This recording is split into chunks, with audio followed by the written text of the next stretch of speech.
Ikaw ba ay nalulumpay? Kailangan mo ba ng kaibigan? Halina at sumama sa Barkadahan kay Kristo. At ngayon, narito ang mga kabarkada ni Kristo.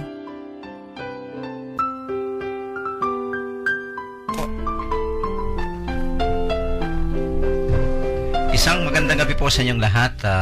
Ito po ang inyong umihingal na among sa himpapawid. Si Father Pep Bakay po ito. Of course, kasama ko ngayon ang ating mga Thursday co-anchors ko po. And of course, welcome sa ating radio program, ang Barkadahan kay Kristo. Nakikinig pa rin po tayo dito sa ating paboritong radio station, ang 91.5, 91.9 Bright FM Friends tayo. Thank you so much sa ating mga Bright News reporters. Yan, sina Chinchin, Talagang bago yung ating mga reporters. Oo, may bagong ang radio. Yan, okay. Bumati ka muna, Sister Son. Okay, magandang gabi po sa inyong lahat. Ito po si Sister Zon Kayanan, ang kabarkada ninyo at co-host ni Father Pep sa programang Barkadahan kay Kristo.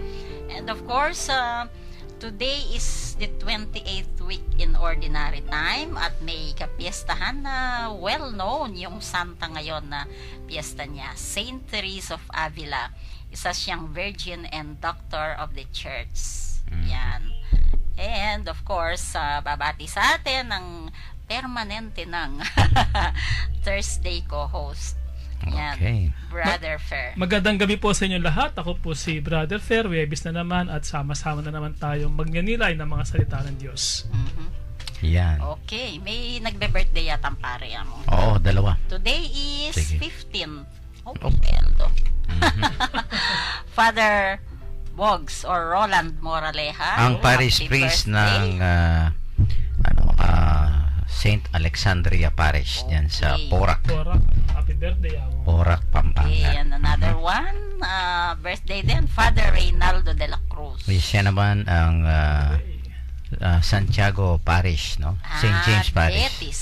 The Apostle, diyan sa Oo. Betis, Guagua, Pampanga. Si Father Ray de la Birthday din Cruz. po. Yan. So, dalawa Okay. silang nagbe-birthday. Bukas din mayroon, Yan. Bukas natin i-announce yung dalawa. Yan, Papa-advance ako. So, happy birthday, Father Boggs Moraleja. And of course, si Father Ray de la Cruz, sa ngalan po ng ating radio station. And of course, sa bumubuo po ng Barkadahan kay Kristo, Commission on Catechesis. Okay. Yan. At ano yung ginawa mo maghapon? Maghapon ako sa Angeles.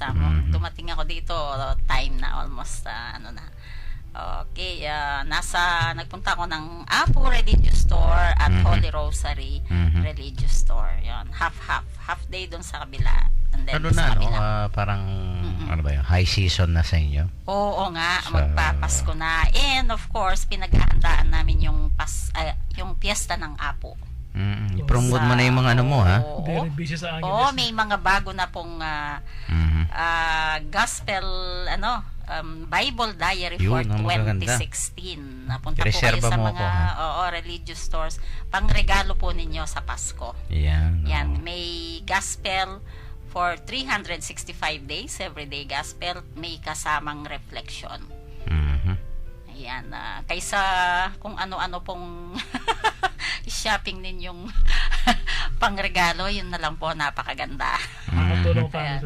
Oo nga, magbabasa ng daily gospel everyday yung pagre-regaluhan ninyo. Tatas ako, Yan, the best gift, the Word of God. Oo, siyempre. Mas maganda yan. Oo. Okay, sa ating mga gustong, of course, mag-share mamaya at makisali sa ating talakayan. Sister Son, bigyan mo na yung text line okay. numbers. Pwede po via your text messages sa smart po 0918-351-8282, 0918-351-8282. Globe naman po 0917-363-3738, 0917-363-3738. Para po sa ating mga gustong sumali, kahit na hindi po kayo opisyal na mga katekista, basta you love the Word of God and you try your best to, of course, practice it, pwede po kayong makisangkot dito sa ating makisali sa ating Connect Ka Katekista program, just type REG, all capital letters, and then space, your full name, and then slash the name of your vicariate parish or your school. O kaya po yung address ninyo. At ipadala po dito sa ating globe number, no? 0927-891-0966. Ulitin ko po, 0927-891-0966. Once registered, ay makakatanggap po kayo ng mga araw-araw na mensahe po from the Lord, no? Very inspiring ang ating mga messages na yan na tinatanggap.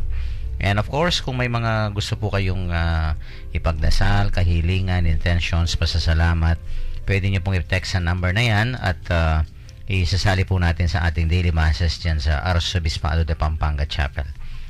Pinapasalamatan po natin si Sister Son Basco ng Our Lady Victory for maintaining our SMS service, no, para po dito sa ating Connect Ka Katekista program. Okay, live streaming naman po.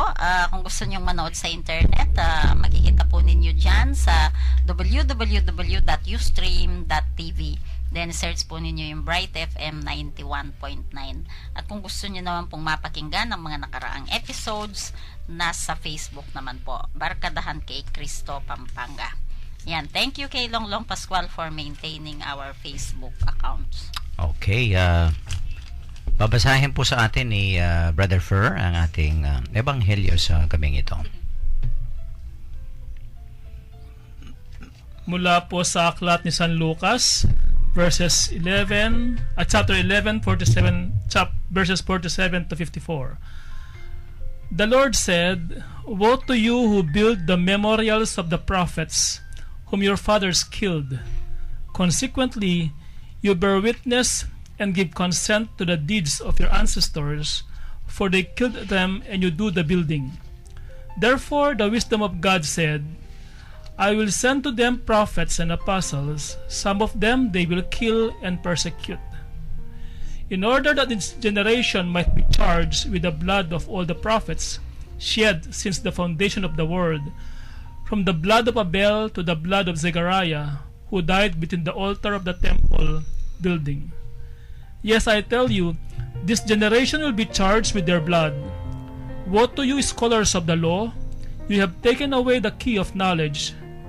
You yourselves did not enter, and you stopped those trying to enter."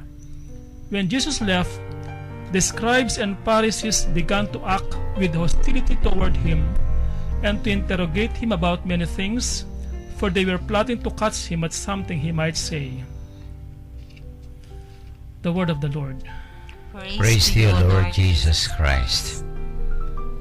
Okay, sige po, mauna ako, ladies first.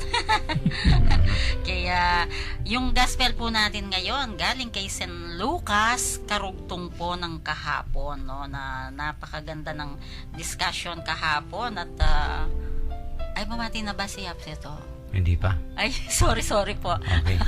Mamaya na daw. Sige.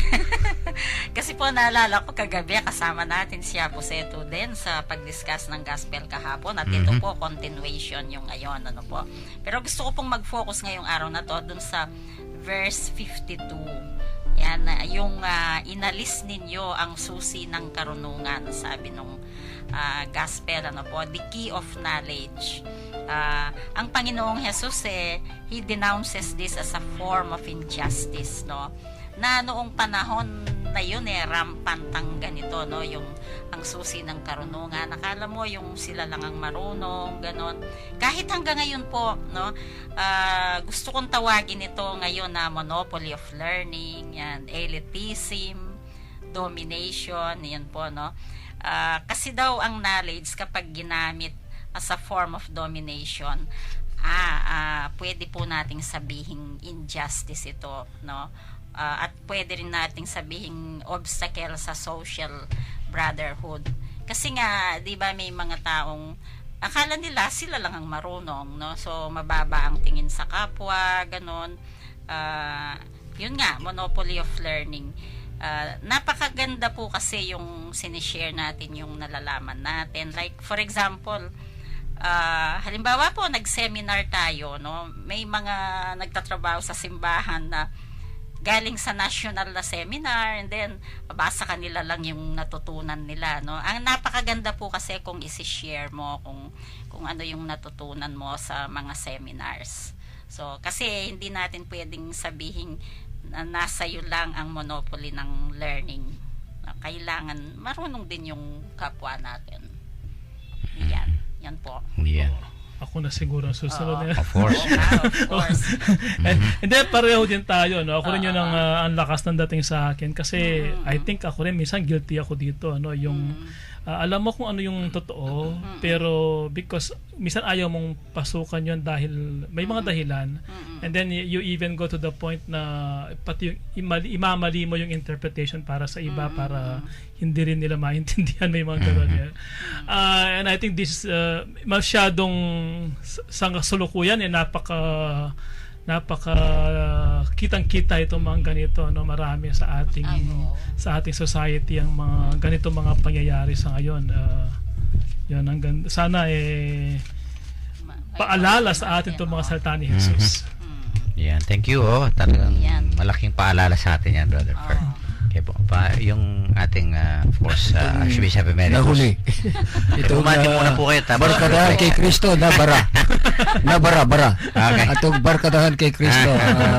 Opo, kayong lahat mga kapatid, pagpatuloy nating mananalig sa salita ng Diyos at gayon din ay isa sa buhay natin araw-araw.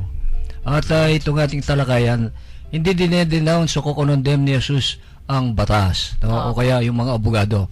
Hindi po. Yung abuso, yung kung lagay mo sa image ng susi, yung susi ginagamit na pangkulong, no, pagsara. Kaysa na buksan at saka yung iba papasok sa kahit na sabi niya they prevent pa, no? So pinipigil pa yung mga ibang tao na papasok sa kaharian ng langit. Kaya yung original word ng hypocrisy sa Griego yan at Latin. Sabihin ay artista, actor. Yung ba yung sa one who plays a role on the stage. Hindi naman yung artista ng Juan Luna o kaya yung artista ng nanood po kayo. Narinig ko lang. O kaya yung isang tanyag na artista, hindi naman siya ang historical hindi naman si Rizal yan. Hindi naman si Juan Luna yan, no? Artista. So i-apply natin sa ating sarili. Kung minsan tayo rin nag-aarte. O nag-aartista rin tayo. Kaya wag din natin naman kung minsan hindi naman lahat ng artista ay kwan din, no?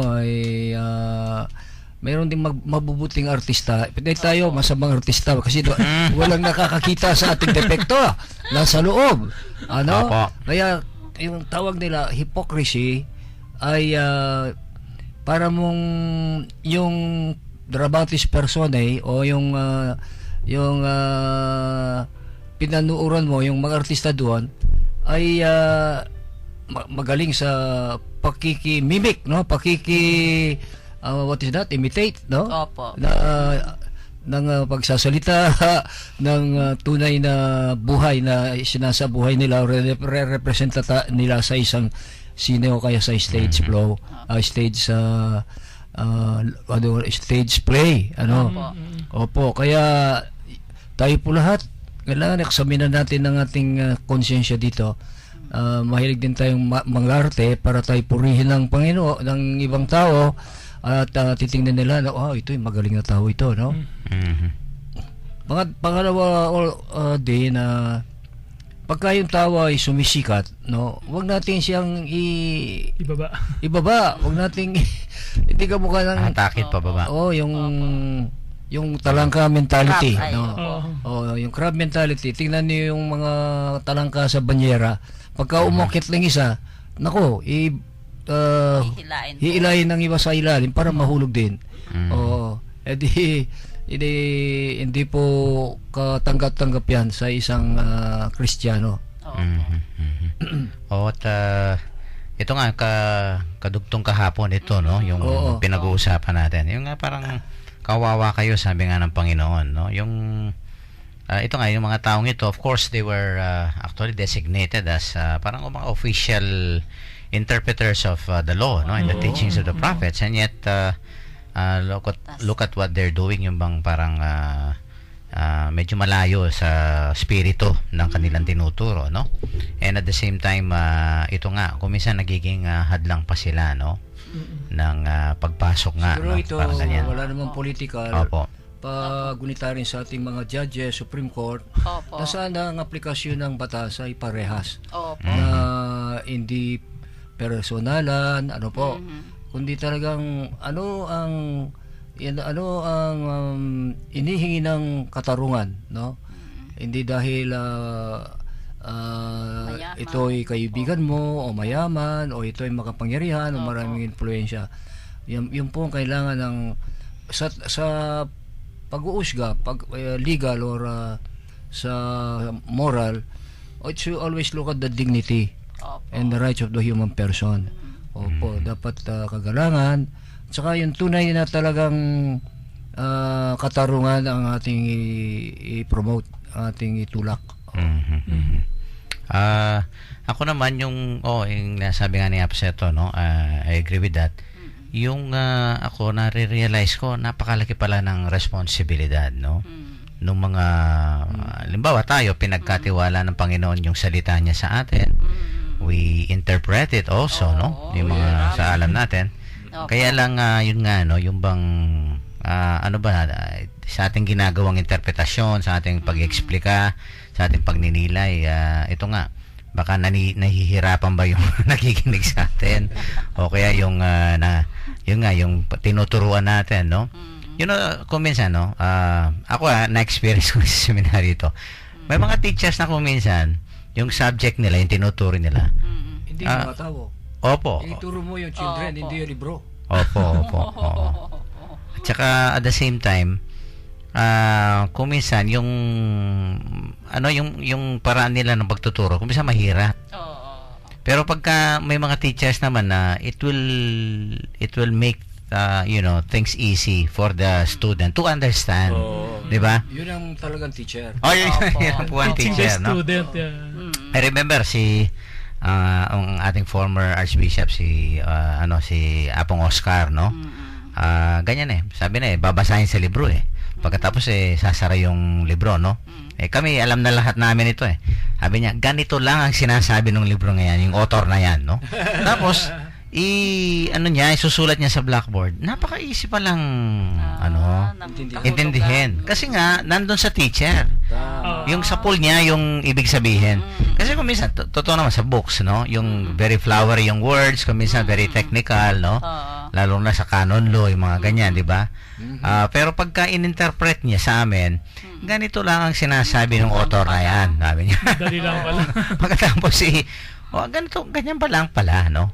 And I think that is a good teacher, sabi nga ni Apseto, yung pag nalilid mo sila kung ano ba yung punto talaga, ano ba yung spirito niyan, no? Lalong-lalo na yung batas, no?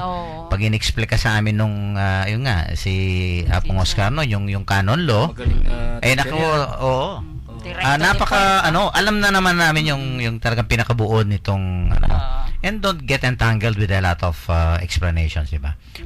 Palagay ko pati sa university, no, sa isang academic institution, di ba in-evaluate yung mga teachers diyan? In-evaluate, Father. Yun nga yung pinupus ngayong advocacy ngayon Kailangan ng mga teachers, they teach the subject. They teach the student, hindi yung teaching the subject. With clarity, Yes, with clarity dapat. Dapat yung malinaw. Yeah, make it attractive, interesting. Yes, di ba? Sila ay ganado, ha? Opo. Saka yung naka-level bishop doon sa kakayahan ng bata. Tama yan, Ewan ko ba, no? Of course, siguro yung mga nakikinig ng mga teachers o instructors, no? Ano lang po siguro ito. Ako comment ko lang, ha? Bakit may mga teacher na kung minsan, ano pa sila yung they find joy. Terror teacher. Ano ba yun? Terror ba po yan? Yung bang masaya pa sila pag mga nahihirapan yung mga estudyante. Yung terrorist, nasa classroom din. Wala na sa Syria. Yeah, pero sa classroom din, mayroon namang mga models natin. Ay, opo. Examples natin. Sa mga teacher. Kaya nga ako minsan, alam mo yung mga estudyante, no? Alam nila di ba kung minsan may may pangalan ka na sa kanila alam nila. Kung sino yung marunong mag-explain na teacher. Oo. I remember one time, Among, yung alaga ko sabi, nung tingnan ko yung grade niya, bakit mababa ka sa philosophy? Kasi po, yun lang ang mababa niya. Okay. Lahat 1.5. Pero yung philo niya 2. Kasi bakit? po yung teacher namin, hindi namin talaga maintindihan mag-explain. Lahat kami mababa, sabi niya. Lahat kami mababa, sabi niya. Pero foreigner daw. Sa Ateneo, foreigner, sabi niya, lahat kami mababa, sabi niya. And I think that's part of Hindi namin maintindihan. the responsibility ba ng teacher, no? Father, yes. Diba? Siguro as a teacher, di ba, kung minsan ina-evaluate ka and everything, pero tignan mo, bakit ang bababa ng mga result nito? It also reflects. Yes. Isang Di ba? Actually, It also reflects what kind of teacher you are, di ba? Bakit mababa lahat ang mga estudyante mo? Is it the student? Is it, for example, the subject matter? Was the way I teach? I don't know. Yun, the way Diba? na mag-explain. Kung minsan nandun sa paraan, no? Yun nga, kung pagka hindi nakukuha ng mga estudyante mo, baka, yun nga, wala sa level, okay, it's not attractive, it's not really that parang accessible sa kanila or something like that, no? And palagi ko, ganito rin ang sinasabi ng Panginoon dito, no? Parang pinapahirapan nyo ang kaligtasan, no? Parang pinapahirapan yung mga tao, no? Parang in a way, no, if I paraphrase this, you were given that responsibility, you're the official interpreters of the law, why can't you not? Parang ganyan, no? Yeah, pero maswerte na ngayon yung seminarista. Nung panahon namin, Latin ang klase. Latin lahat from beginning to the end. Ayun lang, nahihirapan ka na. Yung pa-subject matter. So, Yung maswerte lingwahe na kayo, mo. huwag na kayong magreklamo. English na kayo, Kapampangan, Tagalog na. An explanation, no? Opo. Pero may kumisa na sa subject matter din. Halimbawa, hindi naman tayo lahat ay marunong ng calculus, ano? Opo. Pero mahirapan ka dyan. Calculus, Yung mga Chinese, marunong dyan. Opo. Yung mga statistics, Opo. mahirap yan. O kung minsan nasa subject matter din. Pero yun nga, lalong maganda kung gagawin ng medyo magaan yung ekspertong professor.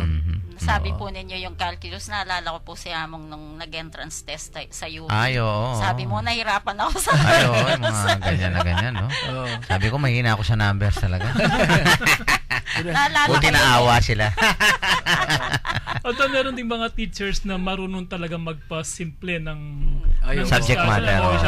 Kasi I remember sa UA, nagkaroon kami ng focus group discussion one time sa mga estudyante.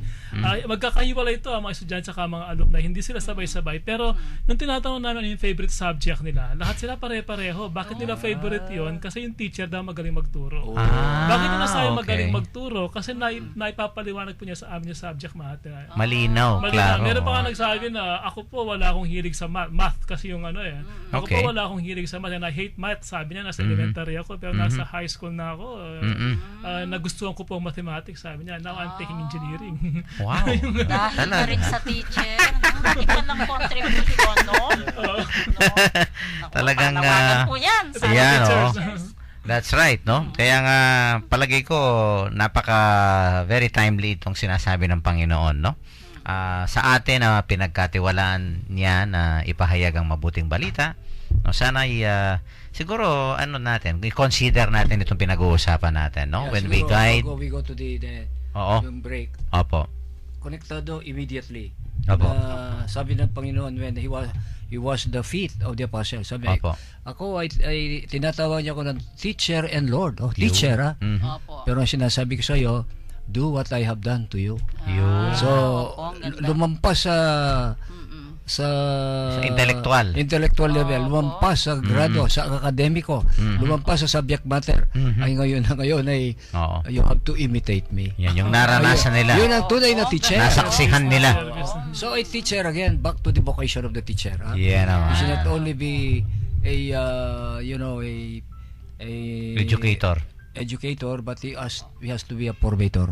Tsaka witness. And a witness. And a witness. And a formator. Okay, at napakaganda naman itong ating discussion. Oo nga, at medyo nag-expire na tayo sa ating per segment. Bilis na. Sa ating mga texters po, baka may mga nakikinig ng mga teachers, ha? pwede kayong mag-comment dito kung totoo ba ito o hindi, o kaya aminin. At text lang po yung ating mga karanasan, no, tungkol sa pagpapahayag ng mabuting balita, no. At mamaya po ibabasahin natin sa ating second segment, no. Let's take a break. Magpatugtog muna po tayo ng isang religious song para po sa inyong lahat ito.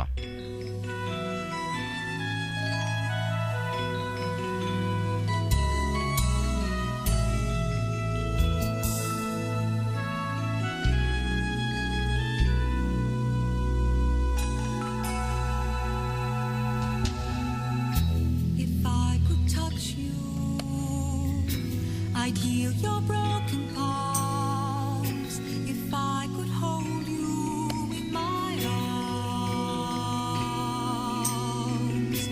I'd call the soft breeze to caress your weary arms. I'd call the moonbeam to dispel this darkest night. If I could touch you,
Nagbabalik po ang Barkadahan kay Kristo, ang radio program ng Archdiocese of San Fernando, Pampanga.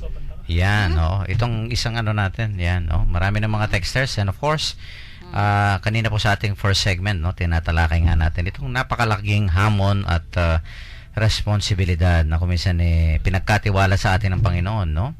Itong ang salita ng Diyos na dapat pag-ituro ay kailangan na yung matulungan natin ng ibang tao na talagang maintindihan ito at sana makita rin sa ating buhay, no? Sabi nga na ni Apseto po kanina, lalong-lalo mga teachers, no? Hindi lang educator, hindi lang puro sa intellectual ang approach natin, kung hindi sana makita rin po sa atin, no, ang ating mga tinuturo, especially the values that we teach to students. Okay, may mga texters tayo. Okay, from 5378 kay Migs po ng Candaba.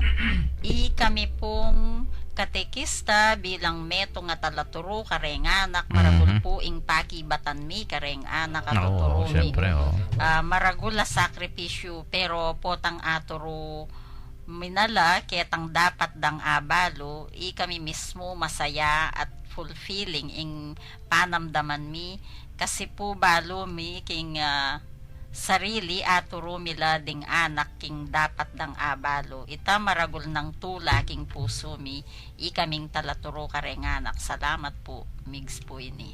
Ayan. Malaki talaga yung of course, no, yung pananagutan, sabi nga, no. Kaya napakahalaga na tong ginagawa natin ng sa ALFI, di ba? Yung Lay Formation Institute, yung paghubog, no. This is a lifetime process, yung formation na mga lalong-lalo na sa ating mga naglilingkod sa simbahan, no. Wag nating sabihin na parang alam na lang lahat natin, everything, di ba? Kahit na kami mga pare, we need updating. Kung minsan kailangan namin ding mahubog, no? Our ongoing formation, no? Lahat tayo siguro, hindi lang mga katekista, no? Yes. Lalong-lalo na pag tayo naglilingkod sa Panginoon, kailangan naman talaga, no, na bigyan natin ng time, panahon, no? Yung hubugin tayo ng Diyos, no?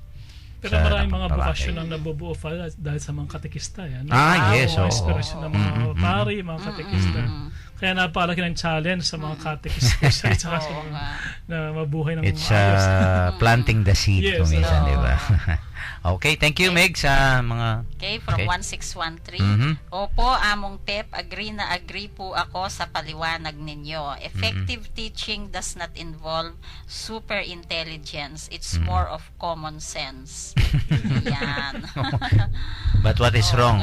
Sabi nga, with common sense it's not common. Kung minsan it's not common daw. Okay, another one. Okay, thank you po. Thank you. you. Salamat. Okay, good evening po. Yun pong mga woes ni Lord Jesus sa mga Pariseo at mga dalubhasa sa batas are well meant. They are constructive criticisms and are intended as wake-up calls. Ganon din po tayong mga tagasunod niya. Fraternal criticism helps us to grow in self-knowledge and in virtue. Thank you po. Ayan. Kaya yung nangyayari Thank you sa din synod na nandiyan ang Papa, pero pinapabayaan ng Papa, mga kardinal ay nagbabakbakan sa debate.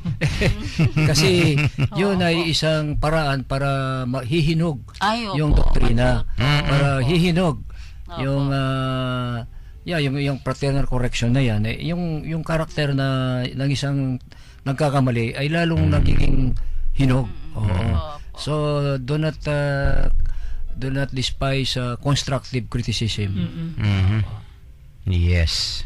Okay, isa lang ito, at ito na siguro yung susunod natin, no, dahil medyo kinakapos na tayo ng oras. Ito nga the quotation from our patron saint, no, of the day. Yan. Ako, nawala pa itong ko. Andali, no.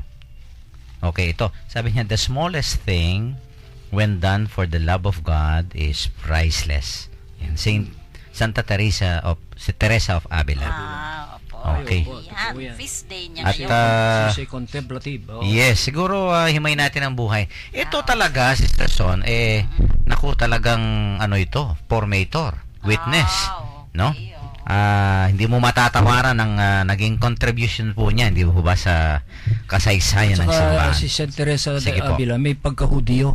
Yung parents niya, She grew up in a- Hudyo. Also, Edith, ano yun, naging santa. Stein. Oo, mayroong nagsanta ng kwan dyan, yung Elizabeth of the Trinity yata, or Santa Benedicta. Jew rin yun. Yan, Jew. Spanyola siya. Oo. At ito nga, no, she lived in an age of exploration, di ba? Kasi may mga political, social, religious upheaval during that time. It was the 16th century, there's on, no? Middle Ages. At alam mo, ano siya? Sinilang siya dun sa, during the, before the Protestant Reformation. Yeah, alam mo naman it was yan, the no? age of Inquisition. Naku. O kaya yung kanyang partner, St. John of the The Cross. na-persecute siya sa mga pari mismo. Yes. Yung oo. Inquisition. Oo. Pero Kaya- they did not deviate from their from their vision and goals of real renewal of the religious orders, kasi very lax noon ang I see. mga Carmelite sa monasteryo. Kaya silang dalawa ginawang stricto sa Teresa of Avila. Oo. Siguro may mga rules po sila, no? Oo, they were lax. Yes, yes. Okay, Sister Sila Son? yung founder and discussed Carmelite. Ano? Yeah. Ano siya? Contemplative, no? Contemplative. Pero, akong naano ko dito is, contemplative siya, pero active reformer. Oo. No? Di ba? Kasi nga, it was the time where the church was undergoing a lot of turmoil, crisis, no? There was parang, a loud cry of, dapat may mga reforma, baguhin, yung mga ganyan. Kaya nga yung Council of Trent, dyan lumabas no? Oo. Kaya At gano. hindi lang sa Yan. simbahan, even Spain, kung saan siya naroon, no? Yes. Na may period of extensive colonialism noong panahon niya ang Spain. Kaya tinawag daw si Saint Teresa of Avila isang valiant woman na courageous and fearless Matapang. as any man, sabi, no? Kahit babae siya, talagang At saka monghe pa. fearless. So, fearless siya. Maskulado yan, malaking babae. Maganda kasi Kastila, magaganda yung mga Kastila. Alam mo, may malaking imahin dyan sa Carmelite Monastery, no? Kasi, nung malilit kami, kami lahat, kasi may auntie kami dyan, no? Pag tinitingnan ko yung, hanggang ngayon, nandun Sabi ko, laki ng mga Life nanditong madre size. ito. Oo, life size. Bisan tinatang ko kay sa auntie ko, no? Talagang ganito yung kalaking ng babaeng ito. Malaki.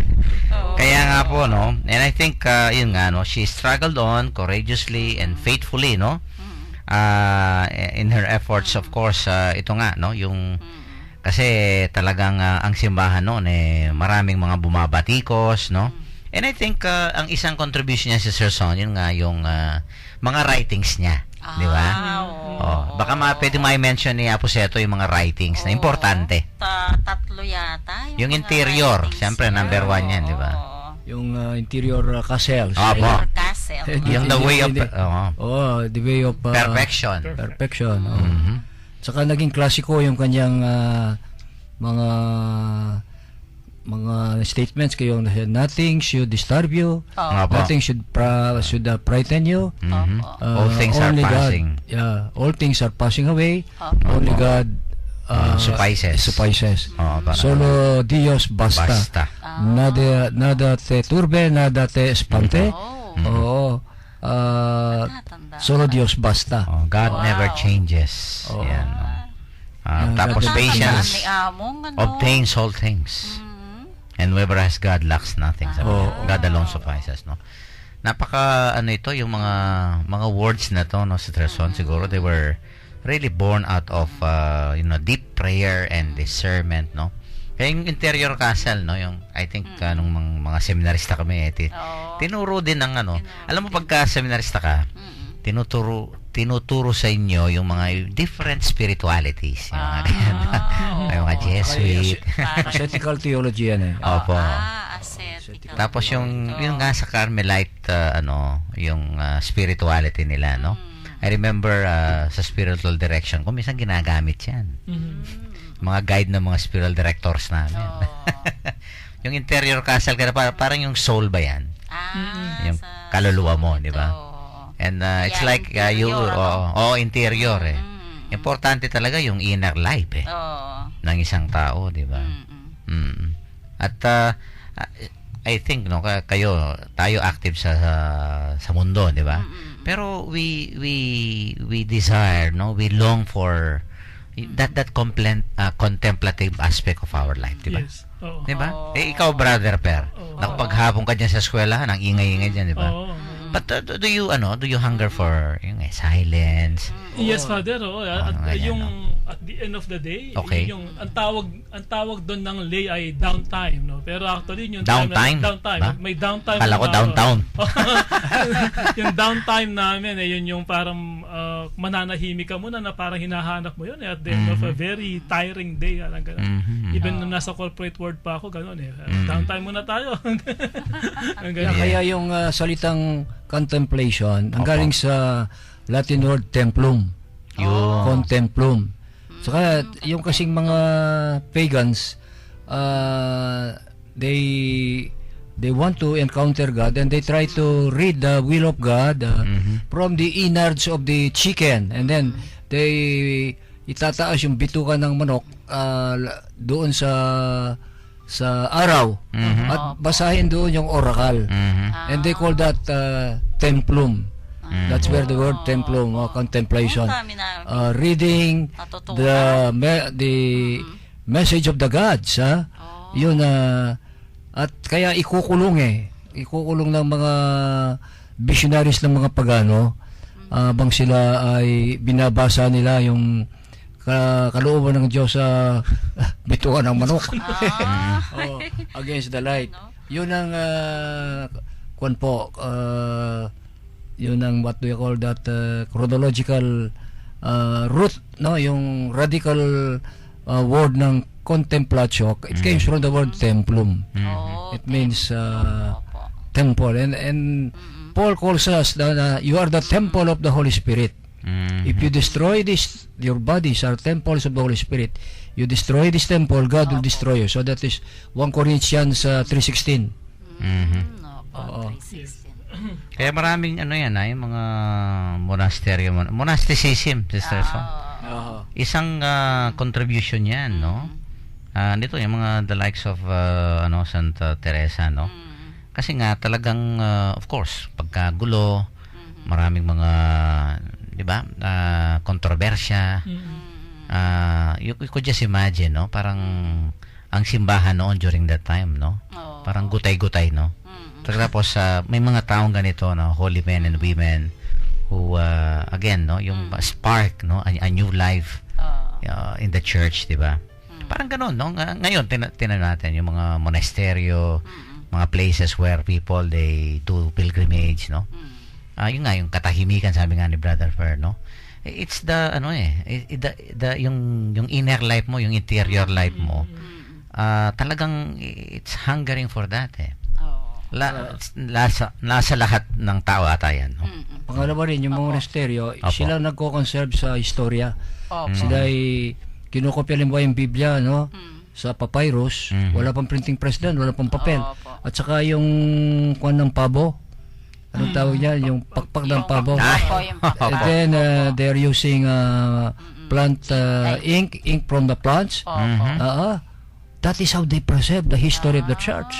At saka nung dumating yung mga Lombards, Goths, Visigoths, yung mga barbarians, ang mga monasteryo nag-save sa mga dokumentong yan. Kaya hanggang ngayon meron tayong kasaysayan, no? Kaya si Saint Benedict, yun ang ginawa niya to protect the archives, documents, mga libro, mga references. Kaya yung mga library yan, nauna na yung Santa Iglesia. May library tayo sa mga monasteryo. Opo, maraming mga... Kasi patron, ang church is the patron of history. Kaya yung mga monasteryo ang nagpe-preserba, nagko-konserba, at ito ang nagtalagang they keep, no? Pinoproteksyonan talaga yung kasaysayan na nakasulat sa ating mga monghe o sa mga monasteryo natin. Okay. Okay, may isang Nakuha texter. mo. Mayroon din Sige. ako tanong. Okay. Sige. Itong texter ko mukhang kahapon nakinig. Okay. Sabi niya, nanuya po itang announcement yun na po. Ay, sabihan mo na, kaya tauli na. Continue po. Ay, sabihan mo na. Mamaya mo siguro. Mamaya sabihin natin. Tinitin ulit natin. Hindi, ito na muna yung akin. May Unahin mo question. na yung text. Okay, from 0716, bakit po doktor si Santa Teresa ng Avila? Yan, tapos ito. Ayan. Yeah, yung doktor, hindi mo sabihin may PhD ka. O STD. Doktor, isang Kristiyano, hindi lang madre pare, laiko, no? Na nabigyan ng extraordinary at hindi pangkaraniwan na talento at intellectual na wisdom na munang-una yung doktor ay gusto sabihin ay isang taong inubog ng Diyos sa iyong puso at kaisipan. Doctus. Yan ang doctor means learned. Ikaw ay hinubog ng Panginoon na yung kaisipan at yung kaluluwa at puso na nasa harap ka ng Panginoon. Palagi mong sinusukat ang inyong buhay ayon sa kalooban ng Panginoon. Yun ang talagang doktor. At ito ay tinatawag natin kasi mataas yung degree ng kanilang kaalaman, pagmamahal at katalinuhan sa mga bagay, sa mga misteryo ng ating pananampalataya, lalo na yung misteryo ng kabanalan, no? Like Saint Teresa Lisieux, 25 years old, hindi naman pumasok sa seminary, kaya sa University na Pontifical. Kasi ang kausap niya ang Panginoon, no? Di ba? Nasa kamay niya si Jesus. Kaya Santa Teresa del Santo Niño. Oo. That is kaya wisdom. Doctus. Oo. Kaya doktor. Hindi ho intellectual, hindi ho akademiko, hindi po PhD, kundi does not necessarily mean na mataas ang pinag-aralan. Gusto sabihin niya yung kaalaman at pag-aantindi niya sa mga misteryo ng Panginoon mas mataas kaysa ordinaryong Kristiyano. Okay, I think itong isang text ko connected dyan sa news kanina, no? Baka isa lang. From 0014, ano po ang proseso sa pag-assign ng mga obispo? Yun Siguro po. upseto, baka siguro saan gagaling hindi po ako yan? nunsyo. Ito po Okay. yung Hindi ko po alam. binitin namin kagabi. Oo, Ayaw yung pa namin nabalitaan na i-announce, nila Sige, okay. Opo, kasi po si Bishop Ambola, Yeah. yesterday po at 6 a.m. PM. PM. Dineclare na po ni Pope Francis na siya ang bagong Bishop ng Caloocan. Diocese of Yan, Caloocan. palakpakan naman. Congrats po, Magandang- Bishop Ambo. Okay, congratulations. Bishop Ambo. Opo. So, yan Diocese po nagpipili ang si Ang Pope kanyang Francis. Pope Francis. installation January 2 alas 9 ng umaga. Okay. So bagong taon, bagong obispo, bagong diocese. bago Diocese lahat. po, no? Hindi Archdiocese. Diocese po. Diocese. Oo. Diocese So, of local Caloocan. ordinary siya. So, Okay. siguro, sa natin dito, yun nga, it's coming from the Vatican po, ang assignment, di ba? Ang assignment Ay, oo. po. Oo. Siguro I'll just give a general Yes, Papalit. sige po. Sige po, upseto. Not because I'm a retired Yung mga bishop. iba Ay, alam niyo, interesado Santa niya. Iglesia, Okay. hierarchy. Siyempre, may mga leaders, simbahan, sosyedad, institusyon, at saka sa Santa Iglesia. Ang pinakamataas, the servant of the servants of God, is ang Papa. Okay. Ayon sa ating tradition, nung namatay ang mga apostoles, hindi na namatay ang pananampalataya. At bago namatay si San Pedro, San Pablo, yung mga apostol, linipat nila yung kapangyarihan, i-transmit nila, tapos sila'y gagawang kapalit nila o kahalili. Down the line, they called it apostolic succession. Yung... Apostolic succession. Kaya, tingnan mo, napakaganda ang Catholic Church talaga. Pambihira. Ikaw, sinong nagbinyag na pari sa'yo? Yan. I will ask you. Si Father Lansang po. Si Padre Lasaw, sinong nag-order ng pari sa kanya? Yan. Hindi ko na alam. May obispo. I think Sinense. Sino yung nag-order kay Sinense? Oo nga. Yeah. Up to the apostle who ordained this and that down the line. Naku, they call that, and you cannot deny this. Ang Catholic Church lang ang nag-claim yan. Apostolic succession. Apostolic succession. Apostolic. Para sa ito tayo siguro ang nag-ordin sa atin ilang i-trace mo si Santiago Apostol. Yeah. Kasi nanggaling ang mga Kastila sa Espanya eh. Opo. Yung opo. nag-evangelist sa Espanya ay Santiago Patron Apostol. saint. Oo, patron saint. Kaya siguro nag-ordain sa akin ng obispo yung power nanggaling kay San Santiago. Kaya Santiago, di ba yung patron niya ng Betis? Opo. Awa ko rin may diabetes. So, you will continue the process. So, pagka yung isang kuwan ay bakante, Opo. ay may democratic process at saka highly confidential. Magpo-float ng questionnaire ang nuncio, yung ambassador ng Papa. Okay. Sa lahat ng pare, Mhm. oo, 1, 2, 3. Mhm. Ay, hindi pa pala. May investigation po. Itatanong yung of course, what do you think about this candidate? Yeah. Ayun, lahat ng mga pare. And before that, I forget, even the current Archbishop, malaking kuha niyan, malaking papel ng Impluensya. incumbent Archbishop. Oo, pinapakinggan yan eh.